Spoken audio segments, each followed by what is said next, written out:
और इस एरिया को मैं अभी लगा के रखता हूँ, आगे काम आएगा तो बताते हैं इसके बारे में। ठीक है, सो ओके गाइज, सो मैं आपको आज एक बेसिक टॉपिक एक्सप्लेन कर रहा हूँ। बेसिक टॉपिक मतलब बहुत ज़्यादा बेसिक। टॉपिक का नाम है आपका एमएमसी के अंदर एक एरिया है। ठीक है, ये आपका फेज 22 का एरिया चल रहा है, ये मैं नया बता रहा हूँ आपको, पुराना नहीं करा रहा। फेज 22 में एक एरिया है, ठीक है, जिसे बोलते हैं स्प्रेडशीट। देखो अब जितने भी इसके अंदर कॉन्सेप्ट होंगे ना गाइस, फेज 20 से आगे मैंने आपको बताया था, ये आपको मार्केट से रिलेटेड कम होंगे, ये आपके कॉन्सेप्चुअल ज्यादा होंगे। हमें अपने आप को तैयार रखना पड़ता है। स्प्रेडशीट सिंपल एक मैंने इसका नाम रखा हुआ है।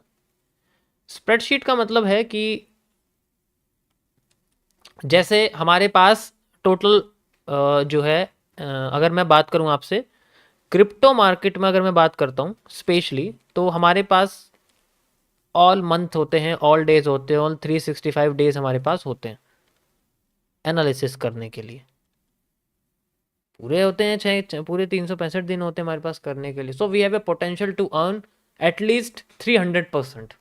अगर ट्रेडिंग में 1% डेली बनाया जाए, जो कि पॉसिबल नहीं है, मैं बोल रहा हूँ इसलिए समझ लो जैसे। सो अगर मैं इसकी बात करता हूँ तो इसके हिसाब से एक स्प्रेडशीट क्रिएट करते हैं।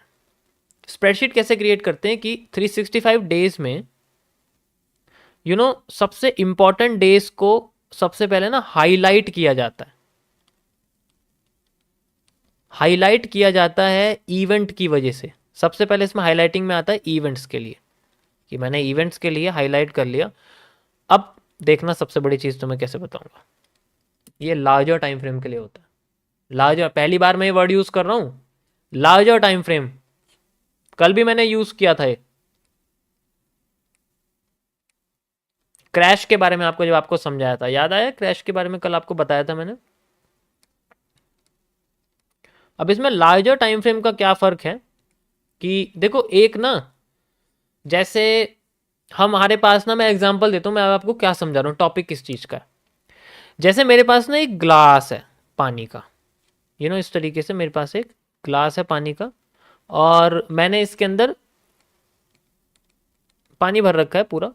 अब मैंने क्या करा है, इसके अंदर पानी जो होता है वो इतना ज़्यादा पावरफुल नहीं होता कि उसे डालने के बाद वो स्प्रेड हो जाए। मैंने इसके अंदर एक ड्रॉप एक ड्रॉप सिंथेटिक कलर डाल दिया, या फिर आप कैसे ऐसे कह सकते हो जैसे कि वो मिक्सचर्स होते हैं ना, फ्लेवर होते हैं, जो एक बूंद काफ़ी होती है, बहुत ज़्यादा मीठा कर देते हैं, बहुत ज़्यादा कलरफुल कर देते हैं। मैंने सिर्फ उसकी एक ड्रॉप डाली है। एक ड्रॉप डालते ही पानी का कलर लाल होने लग गया, और ये ज़्यादातर लाल हो गया। अब मैं इसमें दोबारा से पानी डालता रहूं तो उसका कलर कम होता चला जाएगा, कम होता चला जाएगा, और कम होता चला जाएगा, ऐसा होगा, लेकिन पूरा कम नहीं होगा। इसी तरीके से हमारे इवेंट्स होते हैं। ये मार्केट में एकदम आते हैं और फिर मार्केट को एक डायरेक्शन में क्रिएट कर देते हैं, और ये बहुत लंबी डायरेक्शन चलती है। अगर अपसाइड है तो अपसाइड, जैसे बिटकॉइन में आप देख ही सकते हो, आपने देखा ये बिटकॉइन में क्या हुआ। तो एक डायरेक्शन क्रिएट हो जाती है, और ये तब तक रहती है जब तक इसका पानी बिल्कुल लाल है या फिर ग्रीन है। ग्रीन डाली तो ग्रीन रहेगी इवेंट्स को। तो इवेंट्स का असर इस तरीके से होता है। अब इसका कैसे फ्रेम बनाते हैं, स्प्रेडशीट कैसे बनती है, कि जैसे मेरे पास एक चार्ट है, ठीक है, मार्केट इस तरीके से नीचे आ रही है, ऐसे करके आ रही है, ऐसे करके आ रही है, और नीचे गिर रही है, और अब मार्केट अपने आप को इस एरिया पे लेके चल रही है। इस जगह पे मार्केट में, फॉरेक्स मार्केट में, बिटकॉइन मार्केट में सीपीआई डेटा रिलीज हो जाता है। It's one of the most powerful data release. ये बहुत बड़ा डेटा होता है, कंज्यूमर प्राइस इंडेक्स। इसके बाद इसकी डिपेंडेंसी करती है कि ये पॉजिटिव है या नेगेटिव है। तो इसकी डायरेक्शन इसकी न्यूज की वैल्यूज के हिसाब से होती है। अब पानी की जो एक जो जो हमारे सिंथेटिक कलर है, जो हमारा ड्रॉपर है, उसकी ये एक बूंद है, इज जस्ट वन बूंद। एक ड्रॉप होती है और सीपीआई का इफेक्ट आने वाले महीनों तक रहता है। ये महीनों तक रहता है, 2 से 3 महीने तक रहता है ज़्यादा। तो ये जो एरिया होता है इसको हमें एक तरह से मार्क करना पड़ता है। मैं आपको एनालिस्ट के तौर पे बता रहा हूँ, एक मार्क करके रखना पड़ता है कि इस एरिया में हमें ज़्यादातर इसका कलर यानी कि द बुल ट्रेंड हमें देखने को मिलेगा। Market will be bullish. अब वो इस लेवल से ऊपर ही रहेगी तो वो बुलिश ही है। जब तक वो इस सीपीआई डेटा की न्यूज़ के बाद का मूव दे रही है और वो अगर उस पॉइंट से ऊपर है तो मार्केट बुलिश ही रहेगी, जब तक ऐसा ही मूव दोबारा नहीं आ जाता, ऐसा ही न्यूज़ दोबारा नहीं आ जाती। इसी तरीके से हमारे इवेंट्स होते हैं। जैसे मैं आपसे बोलता हूं कि यहां पर हमारे सामने कोई भी इलेक्शन इवेंट है,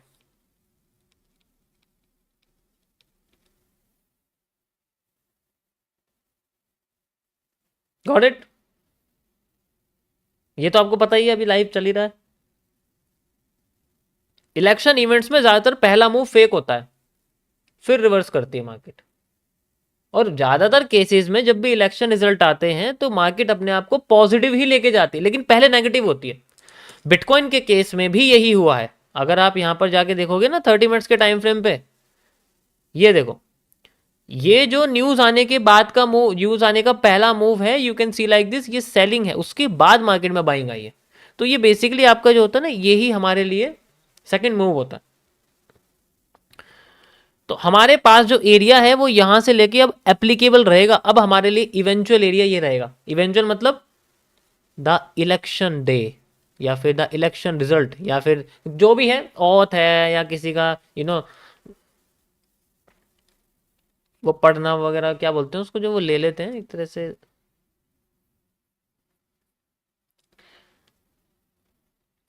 तो ये अभी इफेक्ट, जब तक ये अपना लॉ क्रॉस नहीं करेगी ना तब तक इस न्यूज का इफेक्ट मार्केट में रहेगा।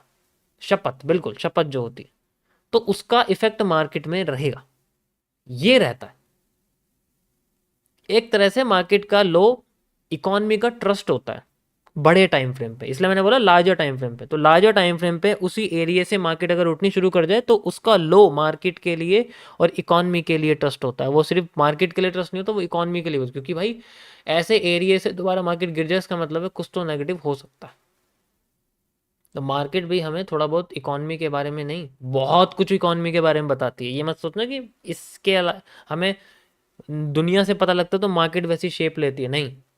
तुम दुनिया को देखोगे भी नहीं ना, एक कमरे में बैठे रहोगे, यहाँ से देख के बता दोगे कि किस टाइम फ्रेम पे इतना बड़ा मूव किस वजह से आ सकता है, just because your data analysis. So यहाँ पर हमें स्प्रेडशीट इस तरीके से क्रिएट करनी पड़ती है कि हमें पता अब ये एरिया हमारे लिए बुलिश है। Now we will only bullish area की तरफ ही मैं यहाँ पर अपना एनालिसिस क्रिएट करूंगा लोअर टाइम फ्रेम्स में। जैसे कि 5 मिनट्स है, जैसे कि 1 मिनट है, जैसे कि 10 मिनट्स है, जैसे कि 30 मिनट्स है। लार्जर टाइम फ्रेम को छोड़ के मैं उसमें छोटे टाइम फ्रेम में पॉजिटिव एरिया के बारे में ही सोचूंगा। समझ आया?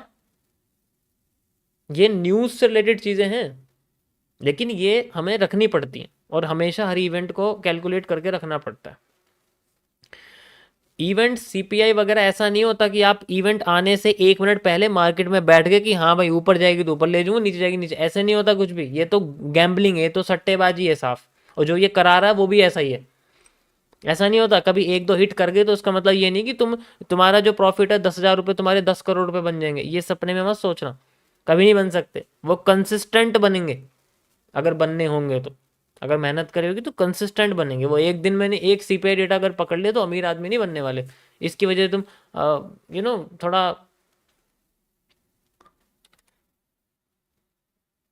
गलत फहमी पे लगा देते हैं लोग।